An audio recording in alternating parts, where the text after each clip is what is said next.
Você, convocado para tanto por mim, teria condições de selecionar as 5 figuras mais daninhas da história que você viveu, as mais daninhas para o país? A mais daninha, do meu ponto de vista, levando em consideração a minha experiência muito pessoal, é o Daniel Dantas.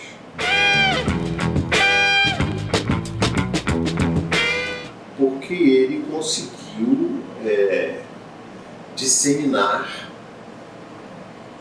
o câncer, né? Ele contaminou o tecido de todo o sistema brasileiro. O sistema judiciário, o sistema legislativo, o sistema executivo. Levando também uma boa parte dessa doença, dessa malignidade ao jornalismo.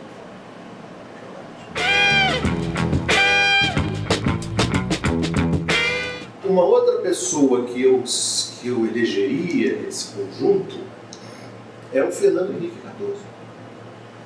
Porque o Fernando Henrique Cardoso é um caso exemplar de hipocrisia. Ele saiu da presidência da República sendo professor aposentado e funcionário público, dono de uma fazenda em Minas Gerais. Ele tem um imóvel em Higienópolis incompatível com a renda dele. Outra pessoa que eu considero nefanda é o José Serra. O José Serra, ele tem 60 anos de vida pública e nunca teve uma ideia original. Nada. Ele não conseguiu produzir uma única ideia que fosse só dele. Ele teve alguma ligação com o Daniel Dantas? Teve acesso à privataria, a Provetaria Tucana. A irmã do Daniel Dantas ou foi sócia da filha do Serra em Miami, numa empresa de lobby. Sim. E o Serra, segundo o depoimento do Fernando Henrique, foi quem fez o Fernando Henrique vender a Vale. Eles venderam a Vale por um valor inferior ao que a Vale tinha em caixa. O Serra está por trás de todo o processo de privatização e agora, reeleito senador, a primeira coisa que ele faz é entregar a Petrobras. Porque esse aqui é o primeiro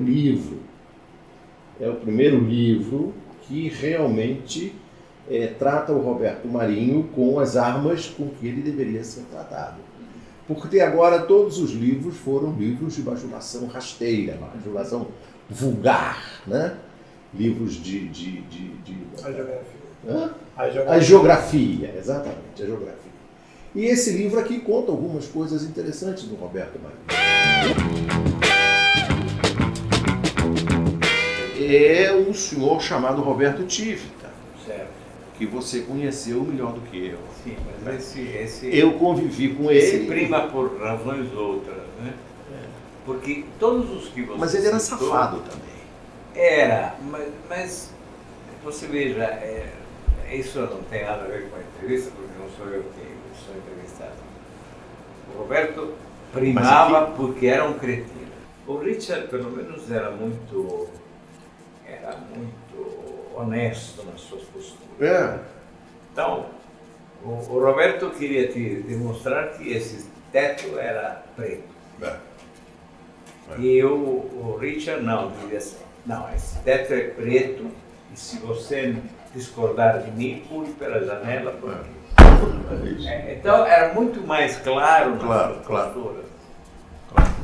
Então isso, então temos o Daniel, Fernando Henrique, Serra, Roberto Marinho e Roberto Tivita. É um quinteto violado. Bom. Dá um belo ataque. É um belo ataque.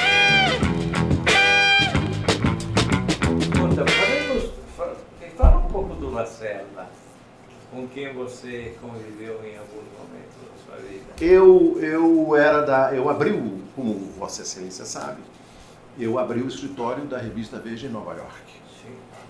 No ano de 1968. Claro. Coincidiu com a eleição, a sucessão do Lyndon Johnson. Sim. foi uma luta feroz entre o Richard Nixon, que já tinha perdido para o Kennedy, e o Hubert Humphrey, um líder trabalhista, democrata, vice-presidente do Johnson, um candidato de muito boas qualidades. E aí a revista Realidade contratou o Carlos Lacerda para cobrir a eleição pela Realidade. Então nós convivemos durante um mês, andando nos mesmos aviões, nos mesmos ônibus, nos mesmos hotéis. Naquela altura a Veja tinha dinheiro, o Abril estava nadando em dinheiro, e eu pude me deslocar pelos Estados Unidos inteiro com o Lacerda. Que tal ele? Ele era um repórter furiosíssimo, um repórter incansável, um faro. Ele tinha um fôlego igual ao meu. Naquela altura eu tinha 24, 25 anos e nós saímos correndo junto como se estivéssemos competindo os 100 metros rasos. E a percepção imediata do que aquilo que é notícia e o que não é notícia. Eu conto que o Paulo Francis foi meu colega na TV Globo, em Nova York, e era uma completa impostura. Ele era, naquela época, colunista da Folha de São Paulo, ele cobria a negociação da dívida externa, e a Folha dava seguidas manchetes com ele, e ele dizia, depois repetia isso na TV Globo: eu estive com um banqueiro. O banqueiro com quem ele conversava, eu depois revelo aqui, era o Pimenta das Neves, aquele que matou a namorada pelas costas. O Pimenta era um funcionário subalterno do departamento de imprensa do Banco Mundial, onde militava contra o Brasil. Pimenta militava contra os interesses nacionais brasileiros lá no Banco Mundial. Ele tinha sido também do Estadão. Nessa categoria de militante contra o Brasil, em Washington, depois ele foi ser editor-chefe da Gazeta Mercantil e do Estadão, onde desempenhou esse papel com raro erro. Mas o banqueiro do Paulo Francis era o Pimenta.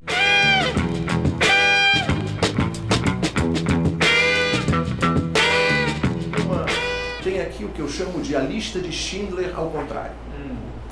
A lista de Schindler ao contrário é o seguinte: no dia 2 de abril de 1964, o Roberto Marinho fez um editorial no Globo de primeira página, dizendo: ressurge a democracia. Poucos dias depois ele publica a lista de Schindler ao contrário. É a relação dos intelectuais que tinham acabado de assinar um manifesto a favor do Jango. E o Roberto Marinho pede a ação da polícia para impedir a propagação das ideias daqueles homens. Ali estava Cacá Diegues, Carlos Heitor Toninho, Ferreira Goulart. Ia tudo ser cremado na Auschwitz do Roberto Marinho. Hoje estão todos trabalhando na mídia nativa. Está todo mundo trabalhando no Globo. Está todo mundo trabalhando na Folha. O Roberto Marinho pediu a cabeça deles todos. Está aqui a lista. Muito bom. Estaremos no aguardo febril.